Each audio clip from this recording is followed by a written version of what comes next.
All right, we're rolling. This is episode. I'm not really too sure. I think it's maybe number 18 or number 19 of the JB cast. We're at 15 Underwood Avenue in Botany, and you can get us online at junglebrothers.com. So reach out and all that. Hopefully, you've heard some other episodes. Today, we've got a couple of dudes, two very I don't want to paint this in the wrong light. Highly ranked or very well known individuals within the jiu-jitsu community, both in Australia and internationally. Ari and Levi, welcome, fellas. What's up? Hello. Ari's first podcast, Levi's second podcast. Yeah, done a couple of these, including this one. So Things are getting pretty serious, Levi. yeah, kind of a big deal. This is the pinnacle, bro. Yeah, I know. This is the one. Made it. I guess, first, I'd like to just get you guys to do a little intro on yourself. Maybe, Ari, kick off with you. Tell us who you are, man. All right, so I'm currently a brown belt in Brazilian Jiu-Jitsu. I'm training full-time now out of Sydney. Currently just trying to get as much exposure and competition experience overseas, trying to train in Brazil, in the States, and competing there as well. Yeah, I guess that's me. Sick. How old are you? I'm 24. Cool. 24. Cool. Yeah. Levi. Just black belt in jiu-jitsu. Philanthropist. Really nice guy. Just great. Just an overall great person. I don't know. Something like that. Yeah, it's sick. Yeah. All right, so you guys are mat rats, like you jiu-jitsu guys, right? That's the thing. Yeah. How old did you say you were, Levi? 21. 21. All right, Yeah. cool. So from like my experience with you guys, Ari, I've known you for a long time. We used to train together. I remember that when I started training with you, you were like, I don't know how old you were, maybe 15? I was 17. I believe. 17. Yeah. Okay. That's crazy. You guys known each other for ages. Yeah. We have, man, and I remember, I remember distinctly, and I think this phenomena will resonate with a lot of older jiu-jitsu guys out there. But it was like Ari was a kid, Yeah, right? yeah. And I was in my athletic prime, safe to say. Yeah. And so I could just kind of manhandle him a bit. He was always really good and really technical, but it was like, I had more experience and I was bigger and all those things. Joe would lay down a lot of beatings. Was this in Melbourne? No, this is in Sydney. Okay, got you. At Yeah. the dojo. Cool. Yeah. Okay. And so that was real cool. But then you get to this stage where Ari just starts to transition into becoming a beast. Yeah, yeah. And all of a sudden, you kind of, you don't know what's happening at first, but you're like, fuck, when did Ari start kicking my ass all the time? I can't pass his guard anymore.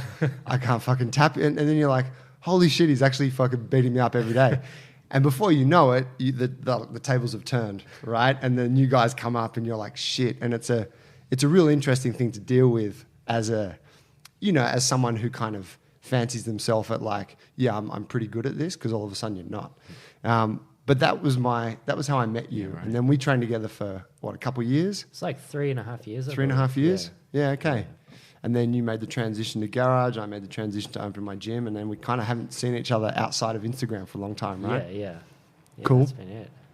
Levi, I've been following you. I think we met at a party at Eric Mastro's place many years ago. That's right. Yeah. Yeah, that's right. Eric Yeah. was like, oh, this is Levi. He's coming. I think you guys were going to do some overseas comp together. I think it was Worlds. Might have been Worlds. Yeah, you were a blue belt. Yeah. Jesus. And he was like, Juvenile. he was like, yeah, Levi's like this kid. He's like killing it. He's going to fucking destroy it. And I was like, oh, that's cool. Yeah. And then same thing, man. I've been following the journey on Instagram and fucking world champ. Cool. That's cool. Thanks, dude. That's awesome. Yeah, it's been fun to see. So I guess I think what's really interesting about you guys is that Jits is your life right now, right?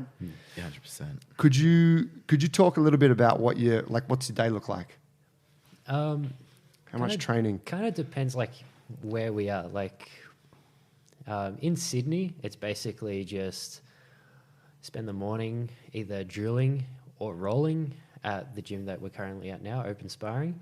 Then depending on the day, if it's like a Tuesday or Thursday, I'll go teach at Grappling Education, which is a gym in Congra owned by Keller. And then on the Monday, Wednesday, Friday nights, I'll go train at open sparring. I'll do Levi's pro training class. Yep. Yeah. And some really good training there at the moment now. So is the whole day structured around your time on the mats, essentially?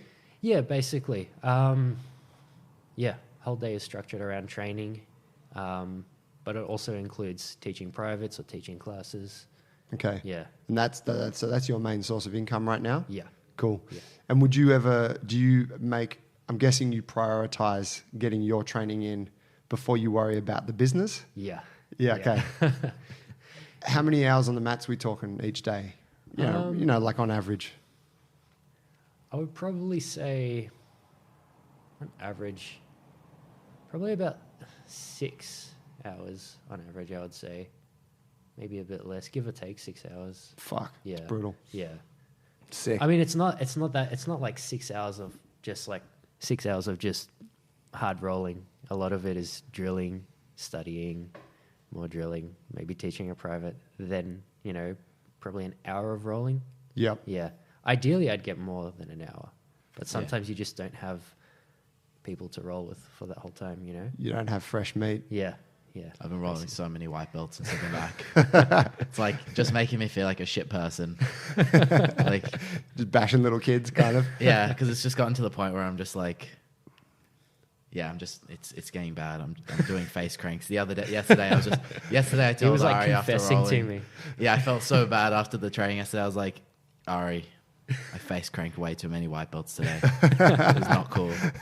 Like there was just no need. It's just so just trying to like balance out, being like being able to like morally accept myself.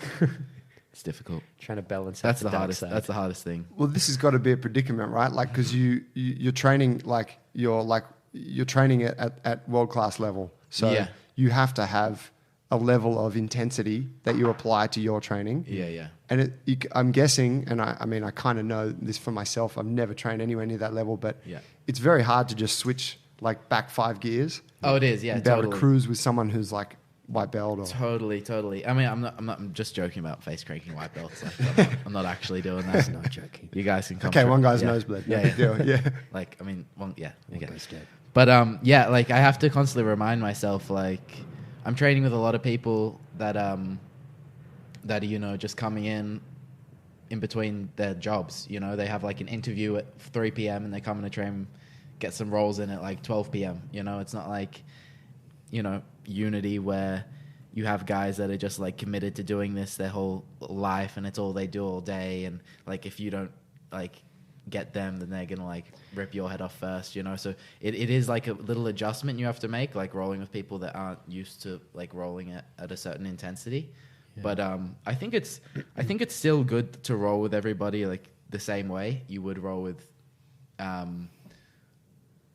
like anybody else, but like you can't like you can't like get a crossface and like put it on like super tight on like a guy that has to go to work in like an hour or something. You know what I mean? It's just it's just like not, so it is a bit weird changing that intensity. But I got guys like Ari to train with. I'm training with a bunch of different guys that want to be competitors from Sydney, and so that's been good. Like my goal with open sparring, or the kind of like vision I have for open sparring, is for it to be a place like, even if I'm not here or Ari's not here, it's a place where everybody in Sydney can kind of come together in like a competition environment and improve, regardless of what gym they're kind of from. Yeah.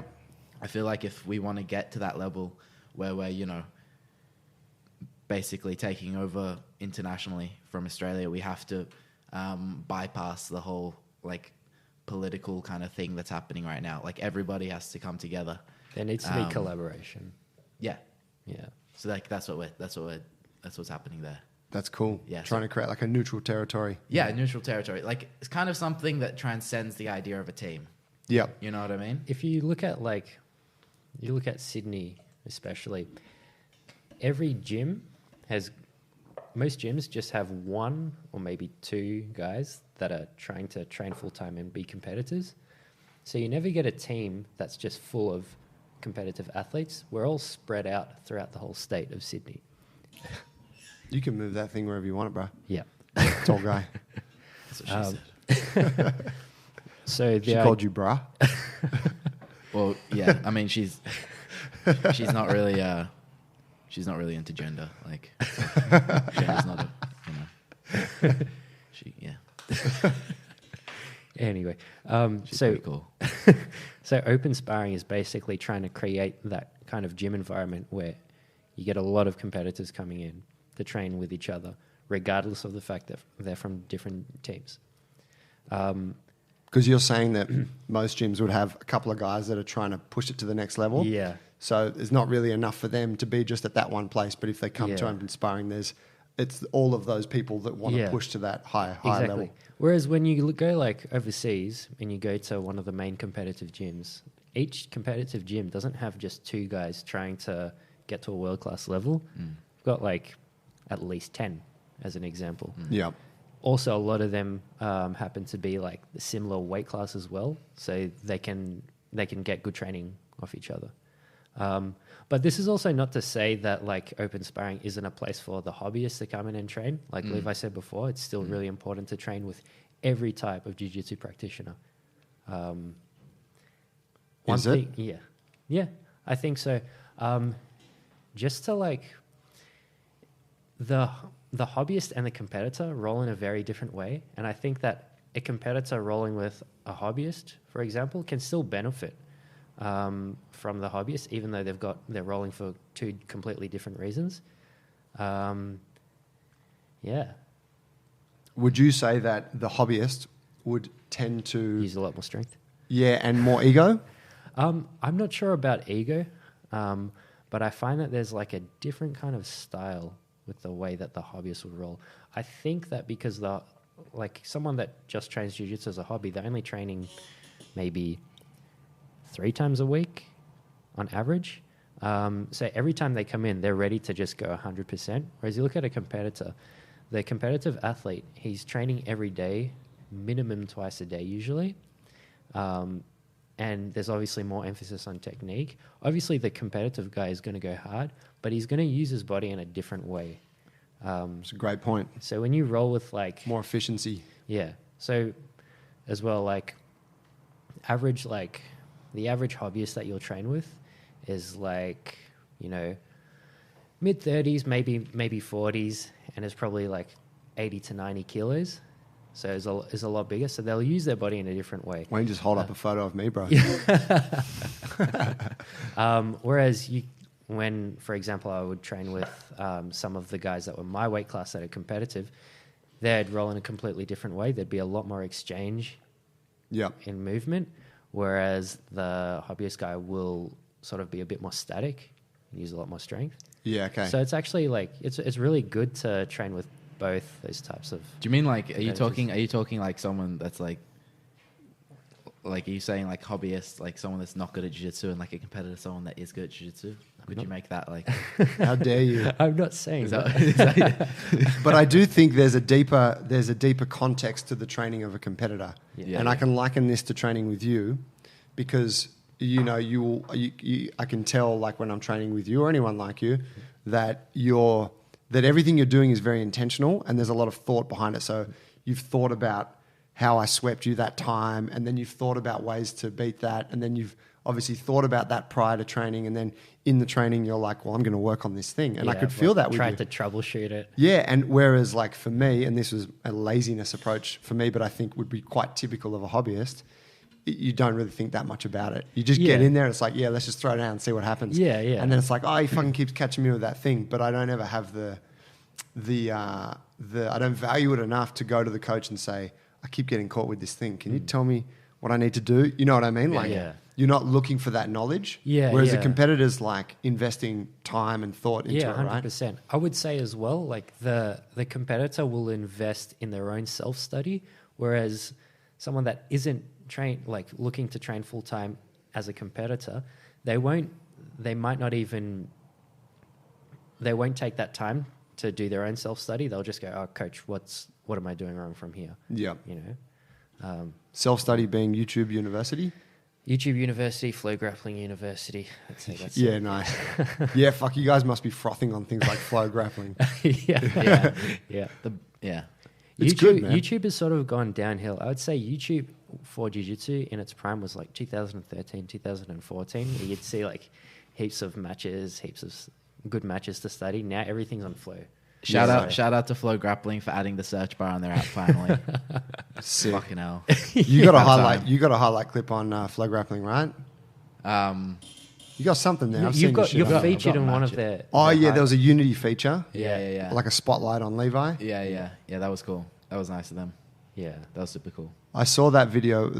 I saw one where it must be like the middle of summer, and all the dudes are running into the shower, like washing their Classic, head. eh? Oh man. In the, That like video's they're so in the classic. gi and they're washing themselves and just running back out into the mats. Man, they So I thought crazy. they were gonna put this like clip in. It was like the best clip. It was of like Joao at the end of the training, just lying in the shower, like with his back on them, with his like back in the shower and just like the shower on him.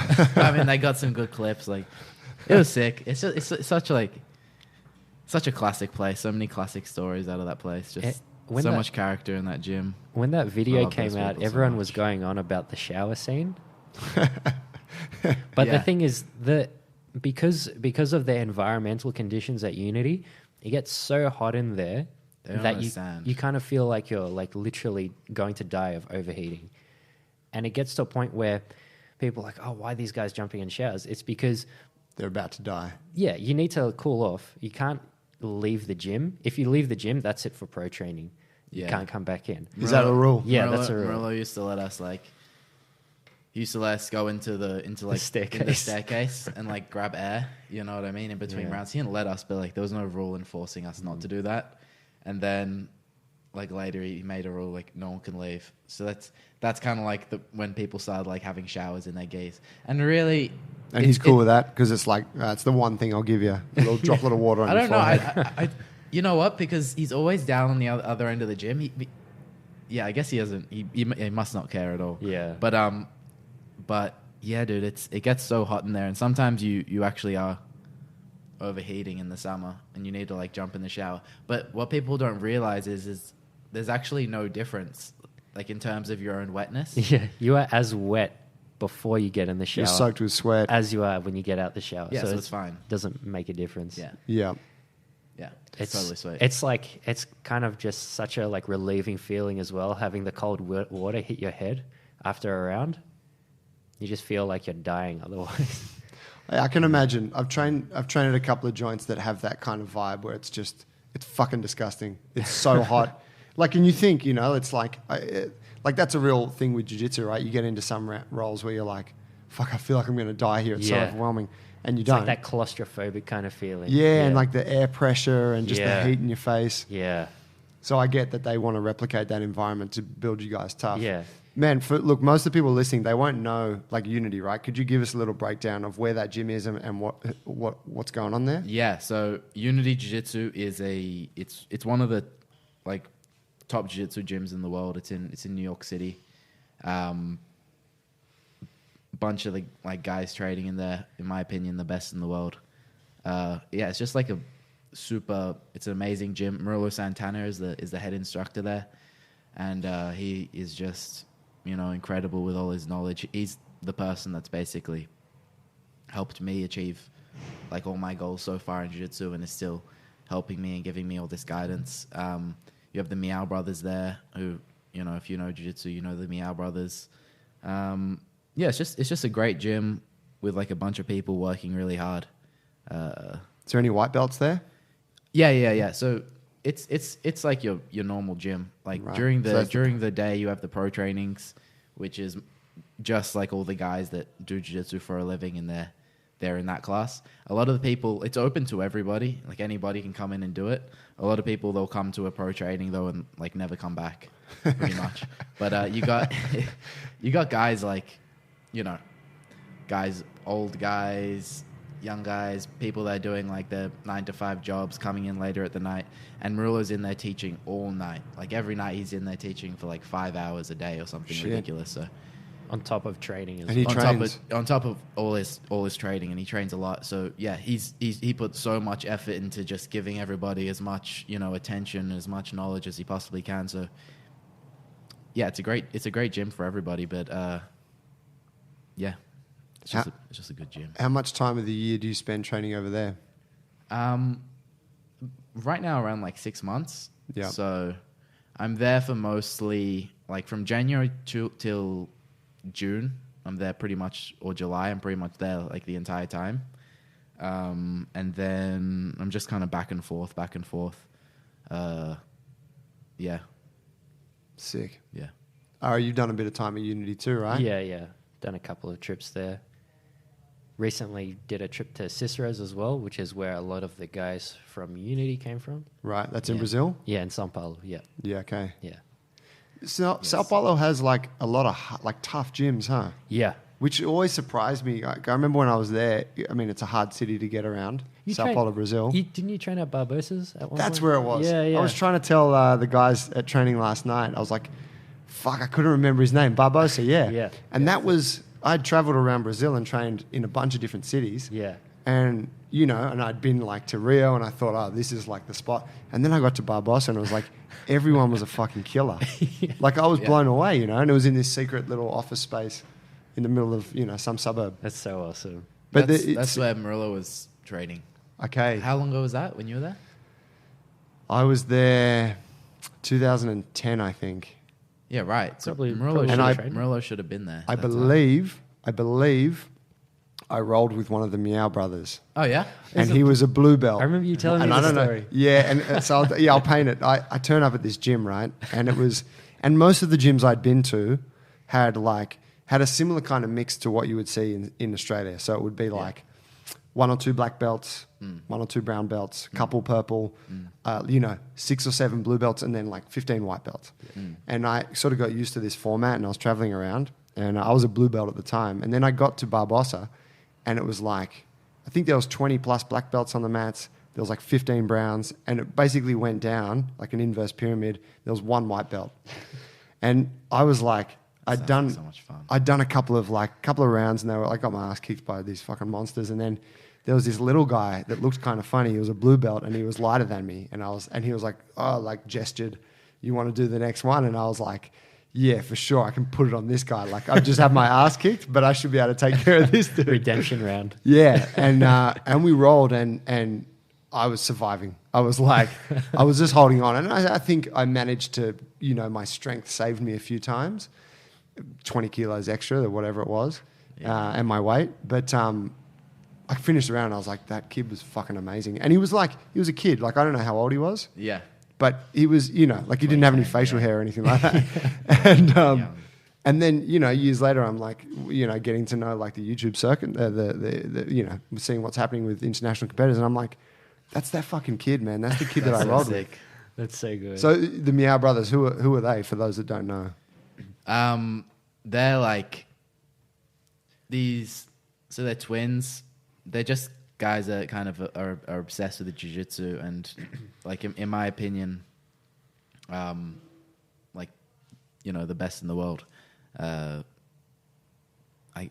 guess, yeah, they're just Definitely the most technical jiu-jitsu. they're Right. innovators in the sport for sure. How old are they? I think they're like 27 now or 26.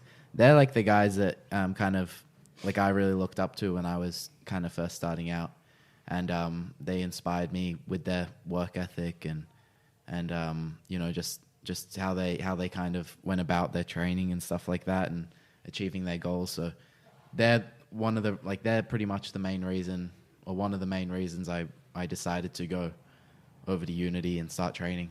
All right. Yeah.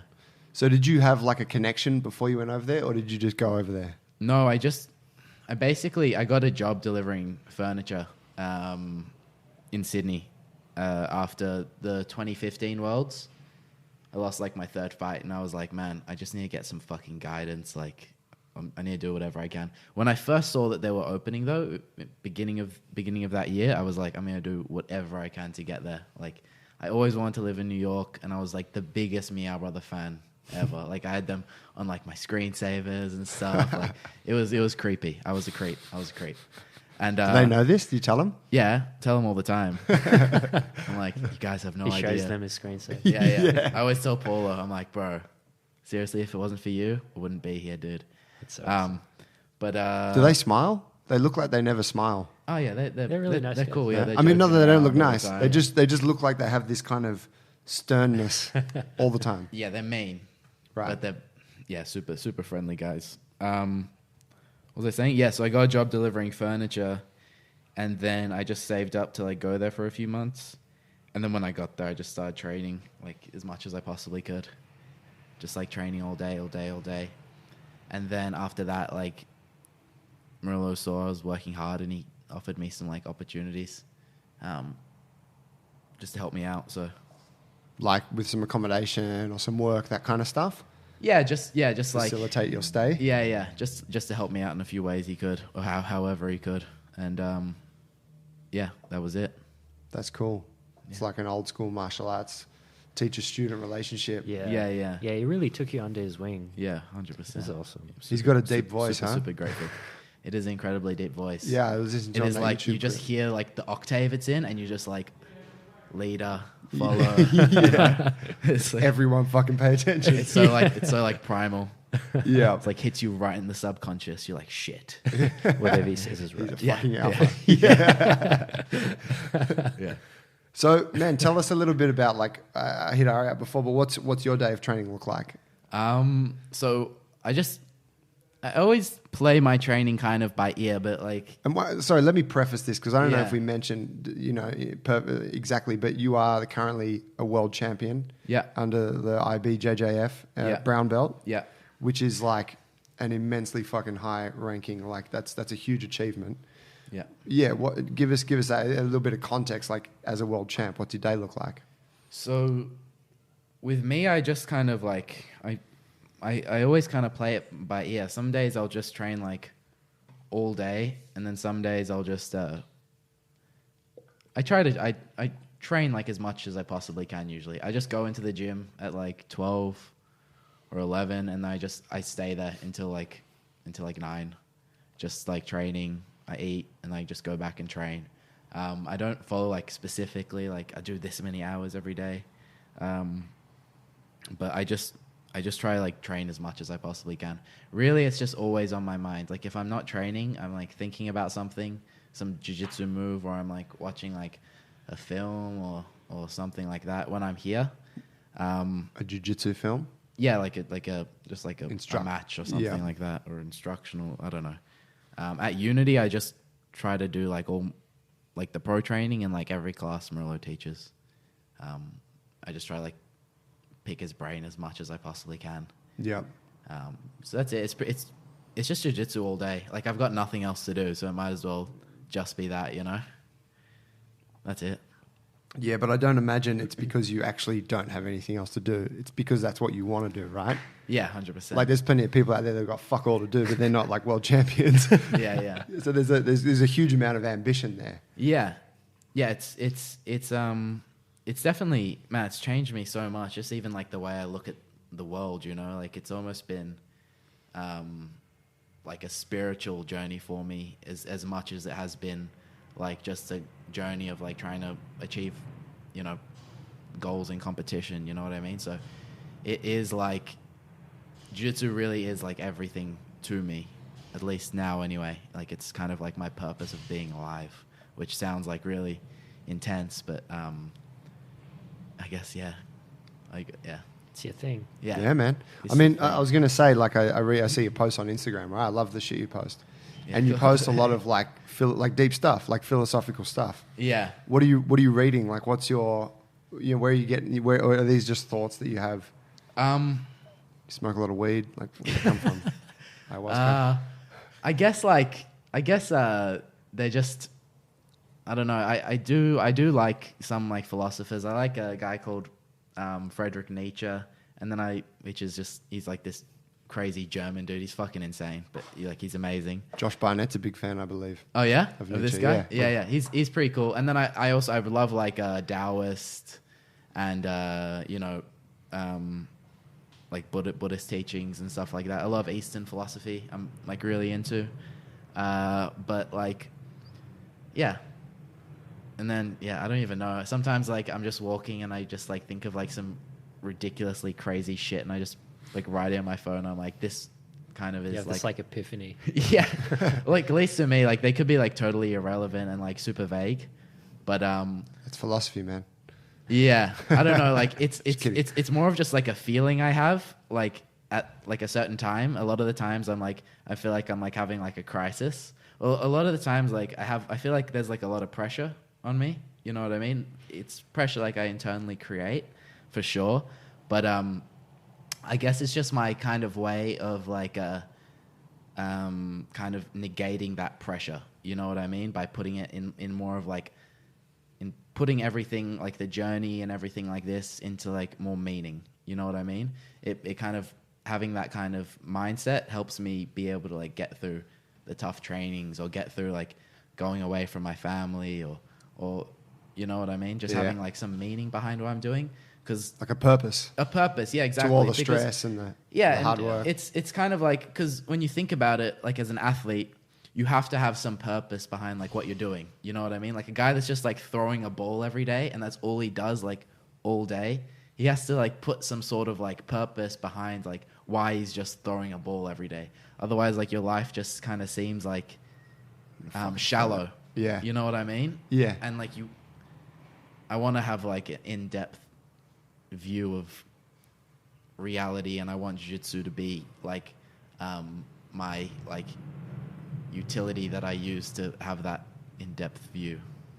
I don't know if anything I just said made any sense.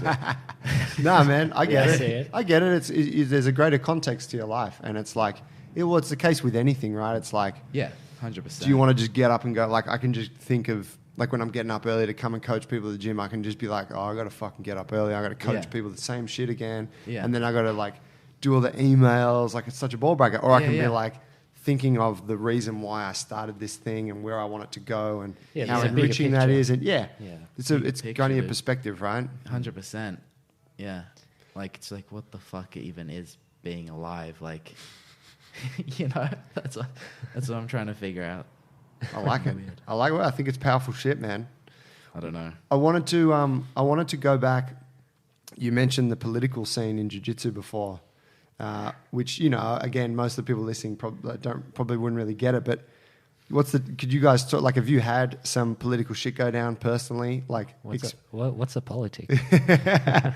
Who's this guy? Where do we start? I mean, you know, like I guess there's a rivalry that occurs between gyms, right? Yeah. Yeah. So I always think like most students never have any place in a rivalry between gyms, and it's kind of the the more adult thing to do to not get involved with any rivalry between gyms. But sometimes you're kind of expected to get sucked into it, or sometimes just by being part of one team, you just involuntarily get sucked into it, even though you're actively trying to stay as far away from it as possible. Yeah. Which is like quite a pity. You know, it shouldn't be the case. The rivalry should just be between the two or three people that it started with originally. It shouldn't involve their students and everything. Especially like a lot of the students are, doing jiu-jitsu as a hobby. They're just trying to go in there 2 or 3 nights a week to get their training in, get their if they're doing it to relieve stress, or if they're doing it just for fun, whatever their goal with jiu-jitsu is, that's why they're there, and they shouldn't have to be involved with, other people's crap. Yeah. Yeah. And this, and that it comes from, it's a real tribal thing in a way, right? Yeah. It's like, I think oftentimes there's not even a rivalry. It's just like, oh no, we're this gym and they're that gym, so fuck those guys. Red versus blue. Yeah, right. There's never been any personal interaction between the two, leaders or whatever. Yeah. How about for you, Levi? At the end of the day, realistically, you can look at any gym that is having kind of problems with politics, but at the end of the day, it just comes down to money. You know what I mean? Like, they don't care about the respect or the loyalty. I'm not saying there's no respect and there's no loyalty like involved in this, but at the end of the day, all that kind of politics and stuff like that that's happening around here, it's just another word for like business, Yeah. And like, fair enough. You know what I mean? These gyms, they want to like be able to support themselves and make a living, but at the same time, it's like you gotta cut the line and say, like, you know, this person, my student or whatever, it's like the bigger picture here isn't about getting their money. It's about making their life better.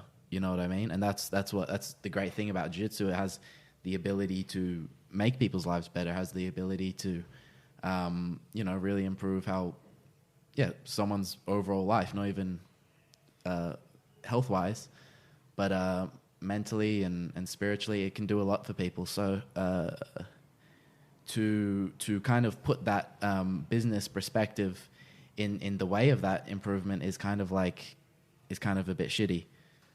So yeah, I kind of think it's a bit shit when a team's just focusing on making money as opposed to like improving their students' like well-being. Yeah. Yeah. It's really hard to talk about this topic without just like dropping names.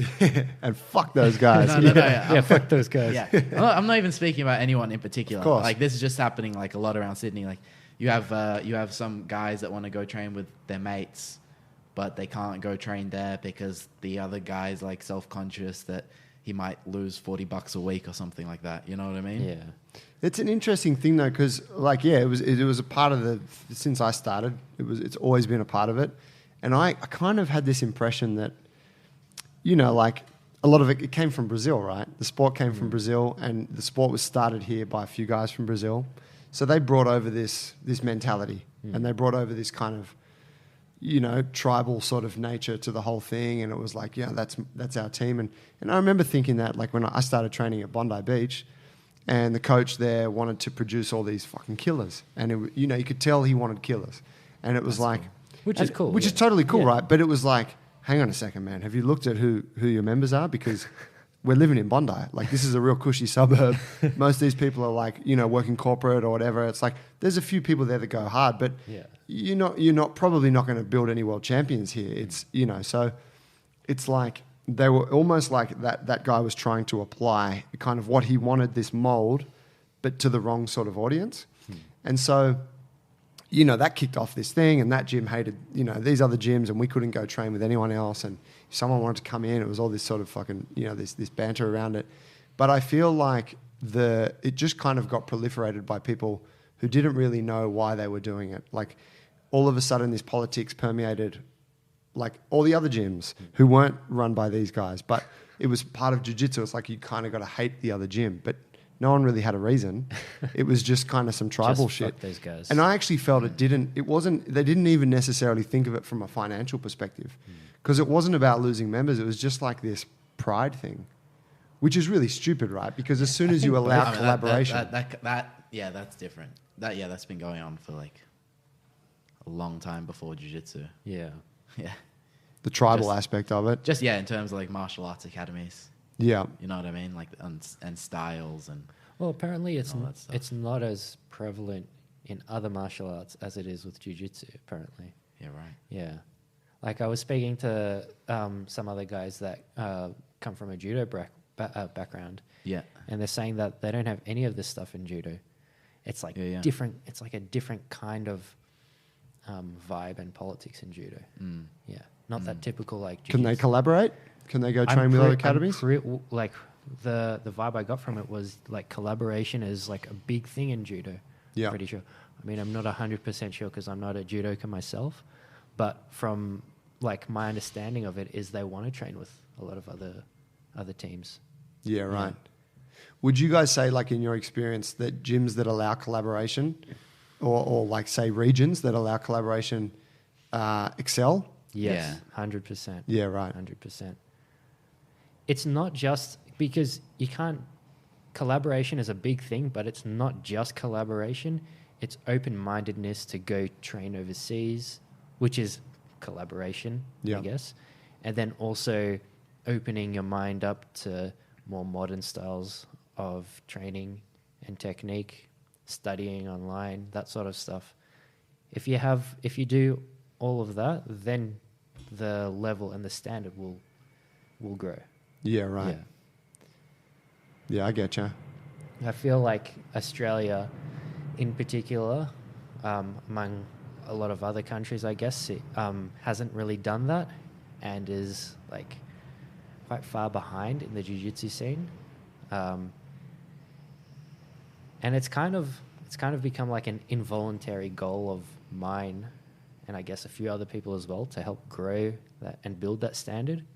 Which is why like gyms like Open Sparring, I think, doing a really good job with contributing towards that. Yeah. Yeah. Fuck, they should be giving us a percentage of this business. Open Sparring. Yeah. No, but yeah, seriously, come into Open Sparring if you're listening to this. Yeah, come and get face cranked. Yeah. You'll love it. By a world champ. Face cranks. What's the tell me a bit about, I want to switch gears to like the Face crank ethics. Yeah, like what's the best way to actually apply? No, the strength and okay, so you guys are like world class athletes, right? But my observation of jiu-jitsu, having been in it for a long time, is that it's because of the awesome organic nature of it. You don't have to, like, you don't go through the typical realms of athlete development like other sports do. So it's not like you're part of a representative team as a teenager, and then you go to like college level, and then you're playing schoolboys, whatever. It's like you're just training at a gym. You probably start as a hobbyist, and then all of a sudden you're like on this path to being world champ. And also, you don't have like basketball teams, for example. They have a coach, they have a strength and conditioning coach. They've got all this guidance. Nutritionist. Whereas with almost every athlete in jiu-jitsu is basically, to an extent, coaching and guiding themselves. Yeah. You know? Totally right. Like I would say the vast majority of them. Yeah. And then this is what I wanted to pick on. Like it's changing now as getting more professional. Guys is that having right? like more support behind them, more like, kind of structure in their training. Yeah. Okay. Regime and So what about for you guys? Tell me about like your strength conditioning, your nutrition. Like, are you? I know you're studying at university, right? Finished that degree. Congrats, bro. Yeah, thank Sick. you. What was the degree? Sports science? Physiotherapy. Physiotherapy. Yeah. Okay, I knew that. Yeah. Good on. But where are you at with that stuff? Do you optimize these things? So I with regards to the physiotherapy degree, I haven't actually worked a day in physio since graduating. My man. That was a big thing for a while. Was while I was at uni, I kind of say second year, end of first year, second year, I really realized that jiu-jitsu was something that I wanted to pursue full time. So the uni degree was kind of just like a thing where I was just waiting to get it done so that I could, put all my energy into jiu-jitsu. Yeah. Yeah.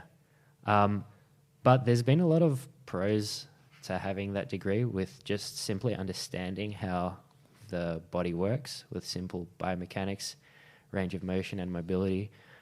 Levi can testify that I have not shut up about internal rotation of the hips. But yeah, just having that basic understanding of how the body works has actually really helped my jiu-jitsu, and also just basic injury management as well. Which there's a fuckload of? I would say with regards to injury, I haven't had many. I would say most of my injuries occurred up until like late blue belt, and then I sort of realized how to sort of avoid a lot of them, I guess. Yeah, okay. Yeah. Strength and conditioning, though, that's something that I've sort of delved in and out of throughout the journey. I'm currently on like a weightlifting hiatus. I noticed you're looking a bit dweebish. Thanks, Joe. Fucking wrap me up, choke me out. But I guess that's also with going down a weight class as well, and just sort of trying to find the balance and I guess the right way to train for that particular weight division as well. Yeah, that's actually something I wanted to ask you about with strength and conditioning for jiu-jitsu, mobility and stuff, your take on it. Yeah, okay. You want me to tell you? Yeah. Well, I think in general, the jiu-jitsu community is shit at it, and they don't. And I think that they're shit at it because no one's given them a better option. So, and it's the nature of the sport. You come in and that's how they train, right? And the people that are teaching you generally are not educated in how the body should move or what the body needs. They're also not aware of what the common deficiencies are for someone who's like sitting in an office. Like you're talking about these corporate warriors, they want to come in and roll for an hour. They literally get out of an office chair, come in, put their gi on, roll, go back, sit in the office chair, right? So, it's so full on. so there's this deficit that people are already at, right? And then maybe you're in great shape, but then maybe all of the time you'll be spending on the mats, that will create a deficit because that'll change your posture and your range and all those things. Yeah. So I think there's a need for it. I don't think that it needs to be hard training, you know. I don't think strength and conditioning in the conventional sense is the solution. I think it's really around like a smart approach to getting strong and focusing on mobility. So mobility for me is strength, but it's focusing on increasing the range of motion at the joints and then strengthening that range. Yeah. You know, so a little bit of weighted stuff, a lot of body weight stuff, but, you know, incorporating flexibility and strength as two parts, I think is of kind of paramount importance. For sure. Yeah. And, you know, like for an athlete, you know, like, so say for you guys, you're spending like, say up to 6 hours a day on the mats or more. If someone gives you, you know, if you start training and someone's like, oh, I want you to do like 5 hours a week on this mobility program, you won't touch it, right? Like you might try and fuck with it, but then you're like, it's taking away from what I really like doing, and that's not good. So I think it has to be the minimum dose that can make a change, and that might be like 60, 90 minutes a week spread out over a few little sessions, and hopefully that's enough to change things. Yeah. I definitely think some people just shouldn't be allowed on the mats. You go to a gym, you see like a typical class, you see some white belts, how they move, the lack of body awareness, the lack of coordination. Yeah. I think some of them will be, like a small percentage will be lucky enough to survive the rigors of the sport and end up getting the intro class. And the face cranks, and they will pick up the body awareness and the coordination as they go. Yeah. Whereas the majority of them will just get fucking broken at some point, and then they'll be like, "Oh, jiu-jitsu broke me." Yeah. When in reality they broke themselves. They just shouldn't have swum there yet. It's like they weren't. There should have been some kind of intro program or something to get you to a point. You know. So that's in short. That's my take. Kind of. Yeah. You know that saying, "Jiu-jitsu for everyone." Yeah, but not. But no. Yeah. There should be like a big red card that like the coach has just inside the gi, and there's certain individuals, and you just show them the red card. It just means leave. You know, this is not for you yet. Yet. Levi, what about you, man? You do any like strength conditioning or like nutrition? Is any of that something that you worry about, or do you get away with being 21 and not having to fuck with? So yeah, diets? Like I have to watch my diet pretty carefully, especially like if I'm competing. Like if I'm doing lightweight, I have to lose like a fair bit of weight. He's really fat. And and that's like day of weigh-in, so you can't really thanks, dude. And you can't really like lose any water weight, you know what I mean? For IBJJF, because you weigh in, then you fight. If you're a bit Straight dehydrated, after. then there's no point in even cutting weight. Your performance is going to lack that much. So, yeah, with that, in that regard, like before a competition, my diet is pretty on point. Because you're trying to keep your body like you want to be in losing the division body below? fat, you know what I mean, and trying to get to like the lowest body fat percentage possible. So the diet has to be good at that point. And then if I'm not competing, usually I'm eating like terrible food. Not terrible food, getting those calories for sure. But yeah, it's kind of like it gets self-destructive to a point though. You know what I mean? Like it's like I don't know if I'm just like hungry or if I just hate myself. You know what I mean? Like there's like a very fine line. I just don't know where I am. It's always a good pointer to tell when you should stop eating. It's when you hate yourself. Yeah. That's always my goal. But sometimes like I just love myself for too long. I just gain all this weight. But like you actually get fat, or you just get a bit puffy? No, Nothing I don't wrong with actually puffy, get fat. Yeah, just get a bit puffy. Yeah. But you just justify like being fat with gains, so it's really it's like the ultimate justification. But yeah, usually my diet before a competition, my diet will, like it's very, very important. I feel like even my mood is a lot better with good diet. Like everything is kind of better. But it's like things are clearer. Yeah, things are clearer. But like for me, I feel like I always need to have some sort of vice. You know what I mean? Just as like a mental kind of thing. Yeah. I'll always have like some sort of vice, whether it's I don't know, like meth or no, I'm just kidding. Like I also always have some sort of vice. Like if I'm not cutting weight, usually my vice is like just eating like a fucking chocolate bar, which is kind of shit. Like You mean like a Mars bar, or you mean like a family-sized dairy milk? like a family size, Yeah, which okay. is kind of Massive shit. Like Tupperware. Yeah, let's some get people real. get like their vice is like sex for money, or like then other people's vice is like cocaine, and mine's like a fucking chocolate bar. I'm like, you serious? Yeah, I'm Like such a Amos. fucking loser. Yeah, like eating this chocolate bar. I'm like, fuck. So, you know, maybe I'll start developing some cooler vices down the track. But yeah, right now it's just being. But weren't you saying the other Chocolate week yours was ice cream? I mean, Big it's tubs just of ice cream. yeah, chocolate bar is just like a general term for me. Oh, But yeah, okay. it- Yeah, it could mean Sweets. yeah, just general food. anything. Okay. Ari and I used to partake in a Pocari sweat after Oh, training. yeah, in the that evenings. was a legitimate vice. Yeah, that was. That's not a yeah. vice. Yeah. Fuck you.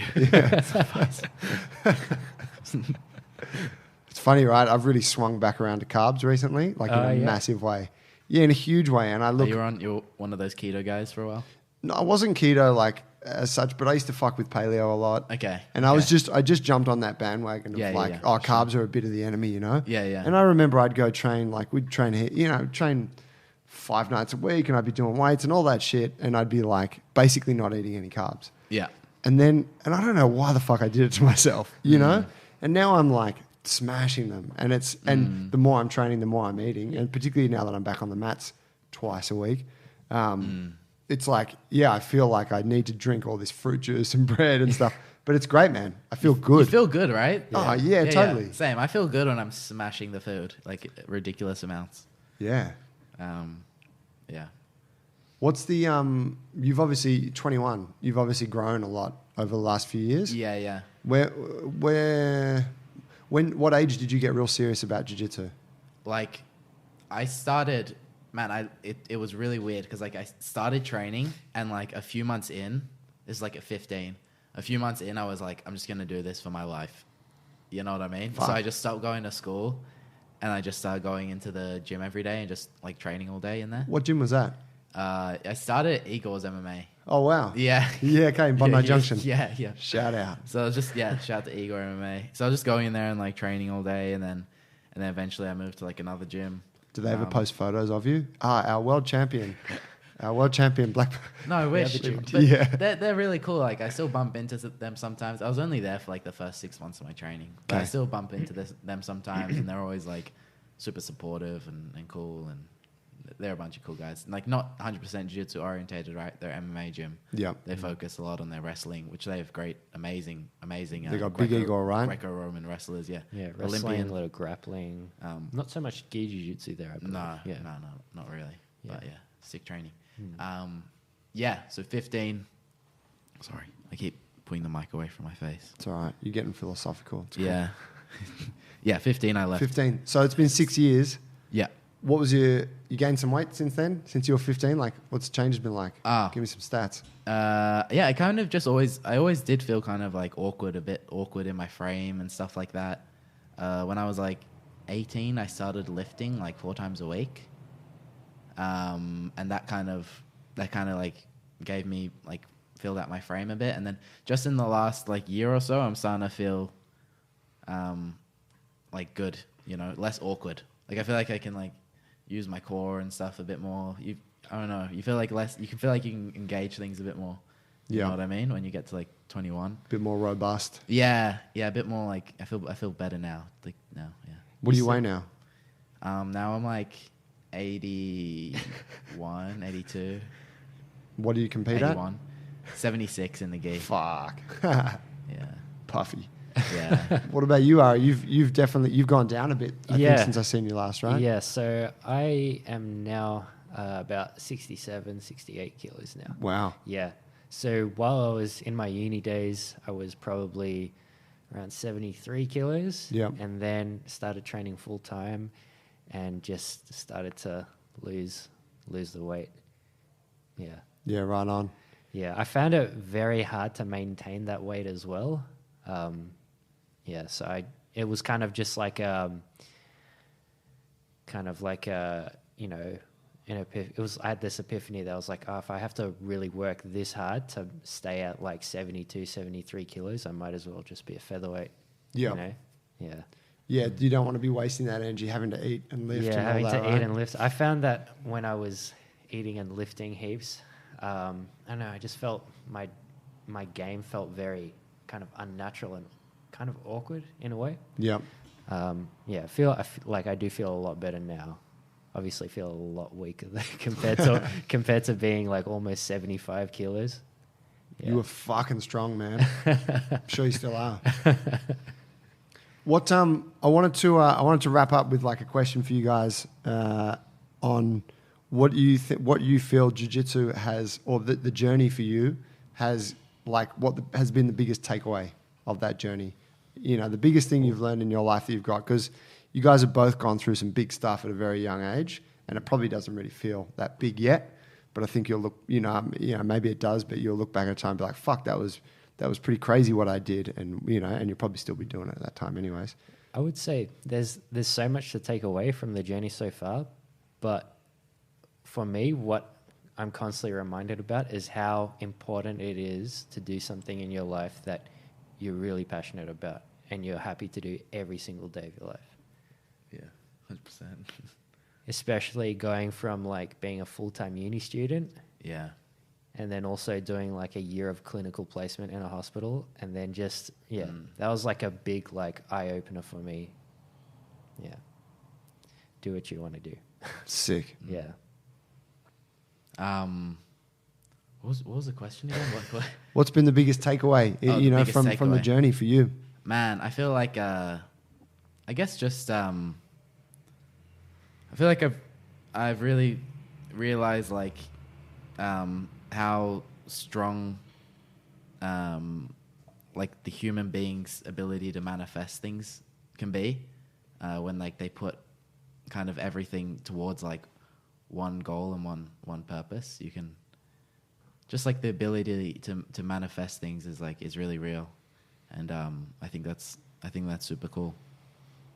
Yeah, you've always been really big on like the power of the mind. Yeah. That was actually like the reason I got into like competition and stuff like this was actually from Muhammad Ali. You know what I mean? I was such a big fan of how he just like spoke himself into what he was. You know what I mean? How he just like told himself he was the greatest, and because he had that self-belief, like he just was. Yeah. So that was like, when I saw him, I was like so obsessed with him. I wanted to compete in some sort of thing. I wanted to be able to have that quality in myself as well, because I just admired it so much. Didn't you want to be like the next Muhammad Ali? Yeah, I used to want to be a boxer. Yeah. But I was too scared to get punched in the face. So I just did jiu-jitsu comp instead. Jitsu's good for that. Yeah. Fuck, that's cool, man. Yeah. Boys, thanks for coming on. It's been mad to have you here. Thanks so much for having me, dude. Thank that you. was awesome. Thanks for having us. Yeah, It was anytime. Great fun. I look forward to watching the journey for both of you guys continue, and it inspires me a lot to be really honest. Yeah, man, it's cool. Like I take a lot of energy from it, so it's cool. Thanks, and it would be doing that for a lot of people. So good for you guys. Nice team. All right, guys, we're gonna wrap it up there. junglebrothers.com if you want to reach out on anything. We'll probably put a couple of links to the boys' Instagram and stuff like that. Oh, do you have anything you have like you selling any online programs, or you want people to follow you on Instagram? You want to like drop a handle or some shit? Drop a handle, man. Yeah, thanks, Sid. You can follow me on Instagram at Levi Jones-Leary, and then just shout out to Bros Fight, Precision Athletica, and Unity Jiu-Jitsu. Thanks, guys. Thanks for all the support. Yeah, that's it. Yeah, thank you. Sick. What about Ballers and Bullfighters? Oh, bro? yes. Plug it, man. Before I forget, so Instagram page at Bolos and Bullfighters. It's a new page I've recently got going. It's all about the Best Baron thing on the Bolo internet. and Bullfighter life. And if you don't know anything about jiu-jitsu, you will just get confused as fuck when you look at that page. I know a bit about jiu-jitsu. I get confused as fuck, but I'm kind of starting to learn slowly, so it's cool. Such a good page. That's the purpose behind the page. I appreciate it. Yeah, it's high-level stuff, right? It's cool, man. It's educational. Yeah, fucking A. All right, cool. Thanks, boys. Thanks so much. Thanks, fam. Catch you guys on the next one. 15 Underwood Avenue, Botany, Jungle Brothers. Yeew.